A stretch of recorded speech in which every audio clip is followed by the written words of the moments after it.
This is Autoline Daily, the show dedicated to enthusiasts of the global automotive industry. Volkswagen is making a huge investment in North America. The automaker announced it's spending $7.1 billion over the next 5 years to expand its lineup, boost R&D spending, and increase manufacturing. By 2030, it's aiming for EVs to account for 55% of new car sales in the U.S., and the entire group will introduce 25 BEVs to help reach that goal. VW plans to stop selling gasoline-powered vehicles in the U.S. by early next decade, and it will build up battery cell production in the region to help power all of those new EVs. In addition, by 2030, VW wants to localize all major design and engineering for bodies and interiors of vehicles that will be sold in North America, and it plans to develop more software in the U.S. Tesla delivered its first vehicles to customers today, built at its Berlin Gigafactory. Elon Musk was at the event, which handed over 30 Model Ys to customers. Tesla spent $5.5 billion to build the plant, which will have the capacity to produce 500,000 vehicles annually by 2025. The site will also generate 50 gigawatt hours of battery power. With the plant now coming online, Tesla won't have to ship vehicles made at its Shanghai factory to Europe, which will allow it to focus on boosting sales in China. Bridgestone is looking to become more than just a tire company and wants to get into mobility services. Last month, it partnered with Spanish startup Scoobic to provide it with tires, maintenance, and telematics for its last-mile electric vehicles. And now Bridgestone is investing in autonomous vehicle startup May Mobility, but it didn't say how much. As part of the deal, May Mobility will integrate Bridgestone's predictive tire-centric and fleet management technologies into its vehicles to help reduce cost of ownership. And Bridgestone will provide service and maintenance for May Mobility's autonomous vehicles through its network of 2,200 service centers in the U.S.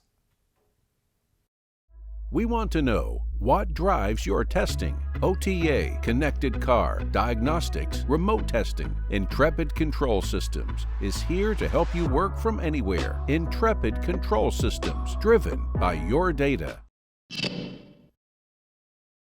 Porsche hit instant success with its first electric car, the Taycan. It outsells all of Porsche's cars, though not its SUVs. Even so, Porsche claims that the Taycan is earning double-digit profit margins. Next up is the electric version of the Macan, which is nearly $30,000 cheaper than the Taycan. When it launches, it's not going to be as profitable as the ICE version of the Macan, but Porsche says it knows how to take out cost and that in 2 to 3 years, it will be as profitable. Porsche is going all in on electrics, and by 2030 it predicts that 80% of its sales will be pure battery electric vehicles. Cadillac is celebrating a big milestone with the launch of its first all-electric vehicle. Yesterday, the Lyriq started rolling down the production line at GM's Spring Hill, Tennessee plant. GM spent $2 billion to upgrade the facility to build the electric SUV. That plant also produces the Cadillac XT5, XT6, and the GMC Acadia. Cadillac says the debut edition of the Lyriq is all sold out, but it will start taking orders again in May. Ford will start delivering the all-electric F-150 Lightning to customers this spring, and it just confirmed the truck's EPA range.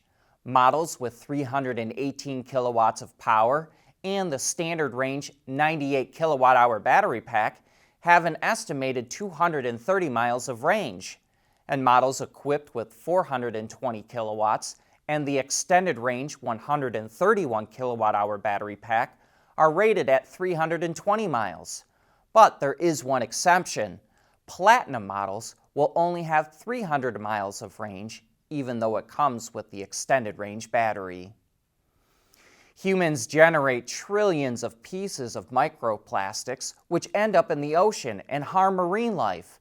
But to help prevent that from happening, Audi has created a filter for sewer drains that prevents the particles from getting into water. Every car ride creates tire and road wear particles, And in Germany alone, 110,000 metric tons end up on streets every year. Audi is testing the system in Berlin and says initial results show the filter is effective. It can trap microplastics up to 3 millimeters in size and is designed to operate for a year without the need for maintenance or cleaning. The next step is to extend tests and gather more info on their effectiveness. Mobility is becoming electric, connected and autonomous, just like the manufacturing world. But will always be one thing: a reliable partner for our customers.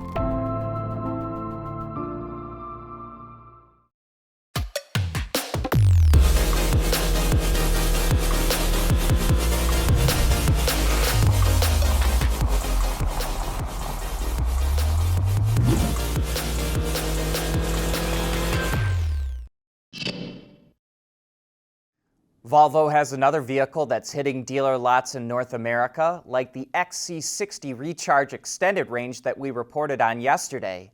It's its first electric-only model, the C40 Recharge. But that electric-only part of its name is a little misleading.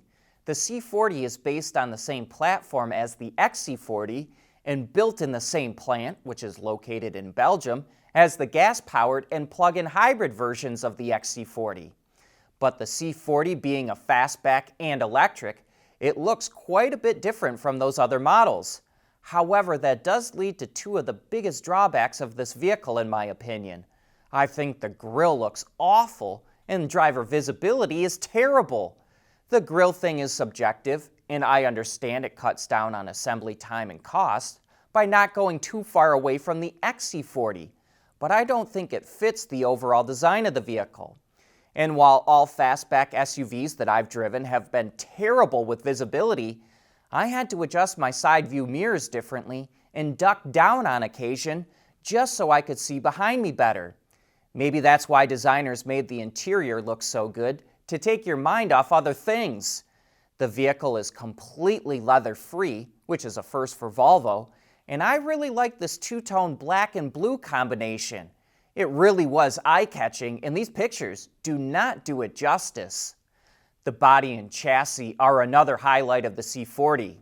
The suspension is a bit on the stiff side for an SUV, but the whole package feels very tight, and there's no rattles or things vibrating around in the C40. And with 402 horsepower on tap, there's plenty of get up and go. It'll do 0 to 60 in 4.7 seconds, and it will plant you into the back of your seat if you punch it anywhere between 15 and 45 miles per hour. One interesting aspect to the C40 is that there's only one additional regen braking mode and no drive modes.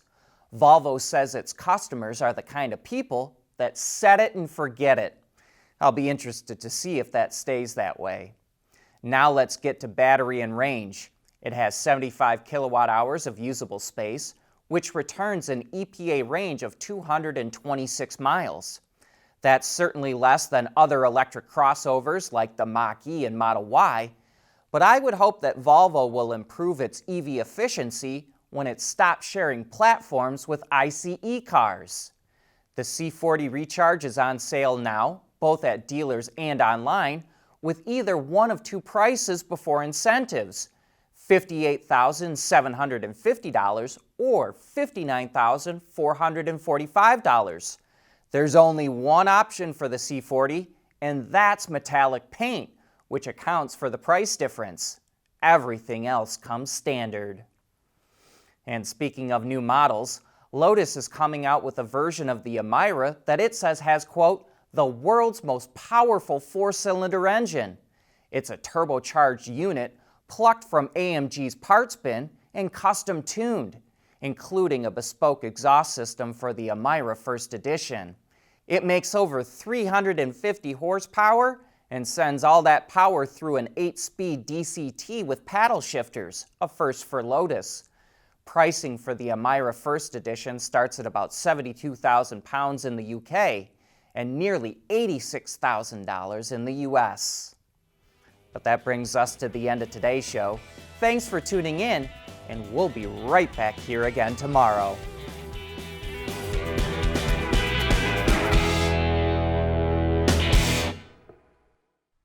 Autoline Daily is brought to you by Bridgestone, solutions for your journey. Intrepid Control Systems, over-the-air engineering, boost your game.